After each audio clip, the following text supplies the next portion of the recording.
Chapter 10, The Library Car.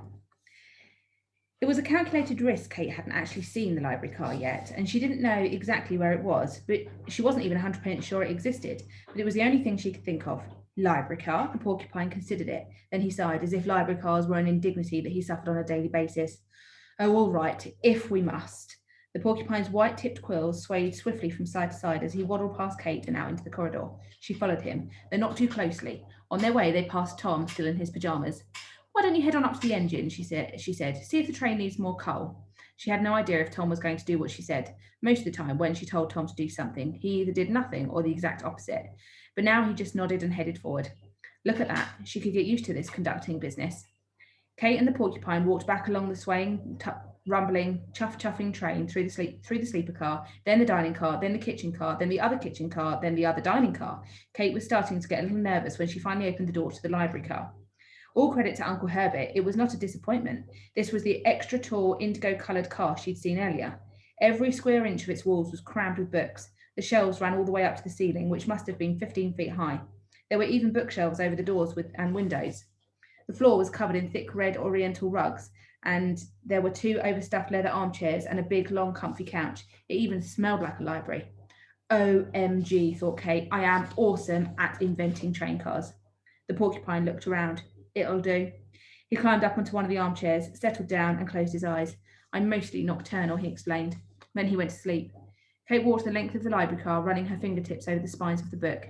Each bookshelf had a wooden bar along it to keep the books from falling off when the train swayed. You could unlatch it and swing it open to get a book out. It was exactly what she'd imagined, and more so. She skimmed a few titles. It was an incredibly random bunch of books, fat, dignified old hardcovers, big, skinny picture books, cheap paperbacks with spines so worn that you couldn't read the titles anymore. There were guides to identifying moths in distant parts of the world, a multi-volume set of the complete letters of people with long, unpronounceable names, and romance novels with heroines spilling out of their gowns and heroes bursting from their shirts, and thrillers and horror stories with creepy one-word titles like The Trees and The Leaves, and important grown-up novels that she mentally reminded herself to skim later for interesting and or bad words. And every once in a while, like a friendly face in the crowd, there was the kind of books that Kate liked, which fell into 2 general categories: books about science and books about ordinary people who find out that magic is real. Kate took down a promising-looking book from the second category and sat on the couch with it. 20 minutes later, when the hero of the novel was just at the point of discovering that the horrible, abusive private school he'd been transferred to after the unexplained deaths of his parents had a secret school underneath it, accessible via the locker of that one kid who had mysteriously disappeared last year, something alerted her to the fact that she was being watched. It was the cat, the one she'd met before, who was neither a big cat nor a small cat. She must have come in without Kate hearing. Her head had dramatically black stripes, almost like a badger's. Kate really wanted to know what kind of cat she was. Sorry, Kate said, I didn't see you there. I saw you there, the cat said. For a second, I thought you were a pillow. For a second, I thought you were a large, defenseless rodent. Kate wondered if she should be a little worried.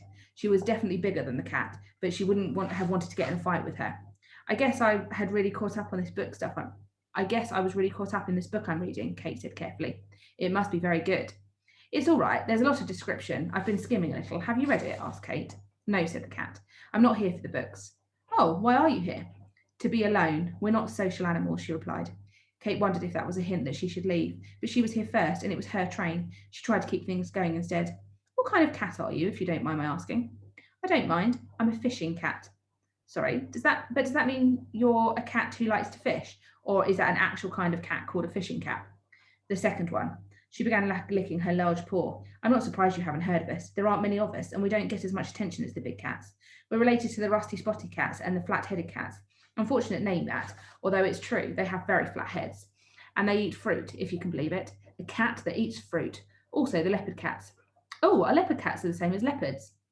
Kate asked. No. There was another lull. Kate tried to think of something more to say. It was hard to tell what the cat was thinking, though she guessed that was true of every cat ever. So what was it like being a fishing cat?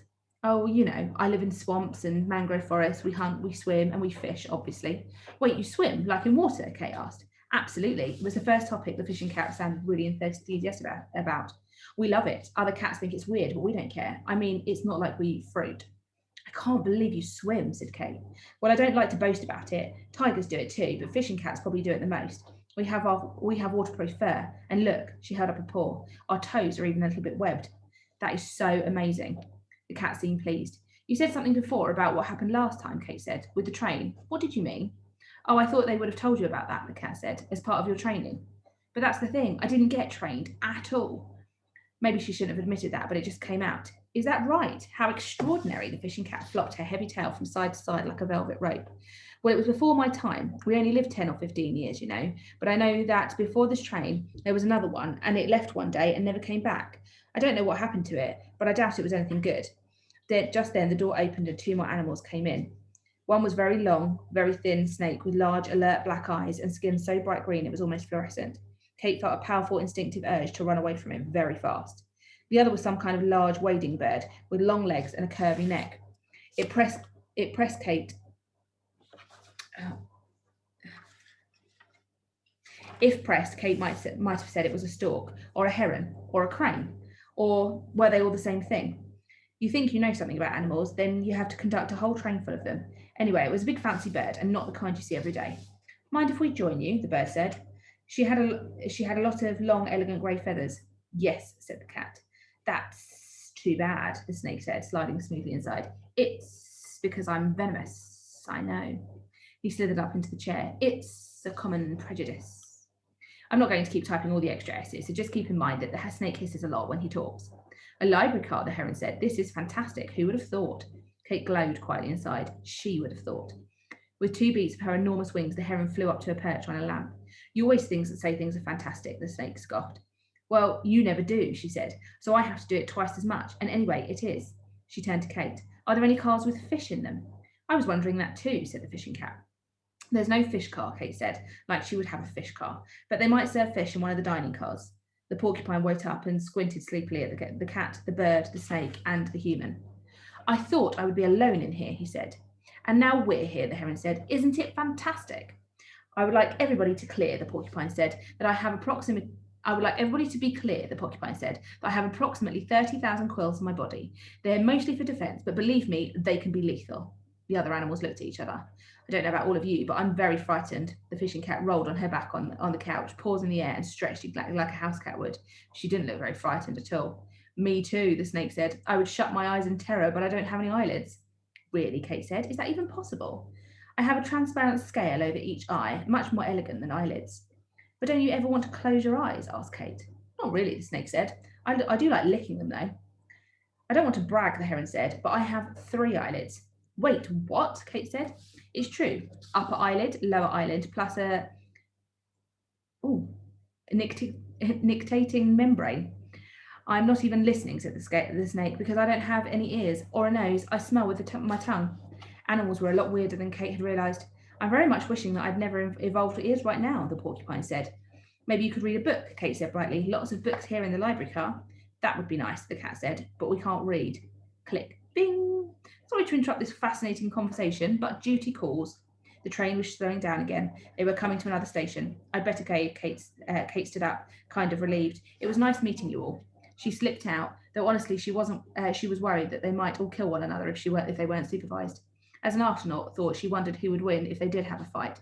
She thought it would probably be the porcupine. Chapter 11. The baby that looked like a pine cone. The landscape outside was changing. They'd left the winter forest behind and entered what looked like a tropical jungle. When Kate opened a door and looked out, which was kind of awesome all on its own, sticking your head out through an open door of a moving train without getting yelled at by the conductor because the conductor was you. The air was warm and humid and smelled like the incredible wealth of green life. The station platform was overgrown with vines and ferns and littered with giant leaves. Palm trees crowded around it and green shoots pushed up between the railroad ties. Waiting on the platform were an iguana, 2 large snakes, a couple of amazing golden-haired monkeys that looked like they had their faces spray-painted pink, and something like a small hippo with a big nose that she thought might be a tapir, plus some colourful glossy frogs that looked like boiled sweets. The air was full of burbling, shrieking birdsong and a gorgeous translucent green light that showered down through the trees. The sign on the platform read Chumuckumuckak, which much later Kate would figure out was in the Amazon. Kate thought she'd better announce the name of the station the way they did it on regular trains, though she had no idea how to pronounce it. She said it several times in different ways just to be sure. She must have gotten it right at least once, because a few animals quietly left their compartments and trotted and slithered and fluttered out into the heat of the jungle. Kate grabbed a banana from the dining car before the next stop, which was in a bamboo grove. The station after was the giant redwoods, and after that was a dusty plain where a brutal sun beat down. It was so hot she had to take off her blazer. Only 2 hardly wild dogs got on there, and 1 very small tortoise that took what it seemed like half an hour to cross the platform. Kate felt like she was starting to get the hang of this, whatever this was, enough that she had some spare energy to start wondering about the big picture. As soon as she did, a million questions started asking themselves in her head. How could a giant steam train go to all these places? Why did nobody else know about this? Was the train invisible? And who put down all these tracks? Who sold all these animals in their tickets, and so on? In a way she didn't want to ask, because she was afraid that doing so might disturb some fragile enchantment, and it would all turn out to be a dream and evaporate as mysteriously as it had arrived. She just wanted it to keep going, but at the same time she knew that sooner or later those questions would need answering. The next stop was another rainforest. When all the other animals had gotten on and off the train, there was one left on the platform all by itself. At first, Kate wasn't completely sure if it was an animal. It looked more like a pine cone. It was tiny and brown and round, with pointy overlapping scales. But when she looked closer, she saw that it had 4 legs and a tail and a little face. It was curled up tightly, its eyes shut, fast asleep. Touching unidentified wild animals with her bare hands was not a thing Kate was completely comfortable with, but she could also see that, clutched tightly to the creature's little belly, was its 2 clawed front paws, was a ticket. And it looked so helpless. It was just a baby, and it was all alone. She sighed. She even said the word out loud. Sigh. She picked up the little animal, cupping it gently in her 2 hands, praying it wouldn't bite her or scratch her or go to the bathroom on her. And quickly she carried it inside. Its scales were dry and scratchy. The train started up again. Kate took it back to the library. She couldn't think of anything what else to do with it. The porcupine, the cat, the heron, and the snake were all still arguing, but they stopped when she came in. Okay, she said. Does anybody know what this is? The cat peered at it. It looks like a pine cone. That's what I thought, Kate said. Or an artichoke, the cat said. It's not. It's some kind of animal, Kate replied. That, the heron said, is a baby pangolin. I don't know everything, Kate said, but I think I know what a penguin looks like. Not a penguin, a pangolin. It's the only mammal in the world with scales. Pangolins are incredibly rare. Awesome. Kate placed it carefully on the cushion on the couch. Congratulations on your new baby pangolin. Take care of it. She left before anybody could object. Then she went forward to check on Tom and the engine. Tom was alive and well, but extremely sweaty and almost completely covered in coal dust. Might be time to hit the swimming pool car, Kate said. Click, he said. Bing. Click, bing. It's going well, thank you, but I'm a little low on fuel. She'd almost forgotten that the train could talk. There's a lot going on in your life when you have more urgent things to think about than a talking train. Low on fuel. Okay, that sounds important. She seemed to remember Uncle Herbert saying something about that. Can I help? Not yet. We'll have to stop for it somewhere soon, though. One of the things Kate was learning on the train was what to do when you saw a problem, which was that you tried to solve it. At home, her usual approach to a problem was to ignore it till her parents noticed it, at which point they would solve it for her. But here on the train, there were no parents. She was in charge. Not solving problems was way easier than solving them, obviously. But left to their own devices, problems usually only got worse. Better to get it over with. In the meantime, they had their next train session. The Silver Arrow talked Kate and Tom through the process of getting the engine going from a standing start. The train was right about one thing. It was a good teacher. It taught them how to read the steam pressure gauge and the little gas tube that showed the water level in the boiler. They went over the brakes and the throttle again, and it introduced them to a mysterious but important device called a reversing lever, which controlled how much steam power went into the pistons, or something like that. I thought that's what the throttle did, Kate said. Think of it like a gearbox in a car. I don't know how that works either. Okay, the gears on a bicycle. Wait. Tom said, what's There's a station coming up. Okay, but it's not on the schedule. Can I actually see the schedule, Kate said. No. Well, then what should we do? Don't ask me, you're the conductor. Kate thought of saying, well, you're the train, or how am I supposed to know? Or maybe, but Tom's a conductor too. But she didn't. She couldn't really. She hadn't asked to be the conductor of a magic steam train, or not exactly, but deep down she knew she kind of had. She'd wanted something real, something that wasn't kid stuff, something that mattered. And looky here, this was it. And Uncle Herbert had told her to get off the train, right at the start, and she hadn't. If she wasn't sure what to do, she would have to guess based on what she did know and live with the consequences. Probably that was an important life lesson she was supposed to be learning from this whole experience, which was fine, she guessed, though she hoped there weren't too many more of them. Okay, let's stop, she said. Let's find out what's going on. And that's the end of chapter 11, and we'll be back tomorrow with chapter 12.